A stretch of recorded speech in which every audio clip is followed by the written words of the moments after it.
छाया बच्चे के चारों ओर घूमने लगता है और उसकी आंखों में लाल रोशनी जल जाती है। जमीन पर एक पुराना ताबीज प्रकट होता है जिस पर खून जैसे निशान बने होते हैं। छाया कहता है, यही तेरी मुक्ति है या तेरी अंतिम तबाही।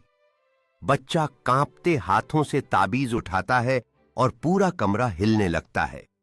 अचानक हवेली की छत से जंजीरों की आवाजें गूंजती हैं, जैसे कोई कैद आत्मा आजाद होने वाली हो। बच्चा डर के मारे सन्नाटा साधे खड़ा है, ताबीज को मजबूती से थामे हुए, जबकि चारों ओर छायाएं घूम रही हैं जो एक बार उजले कमरे को अंधेरा कर रही हैं।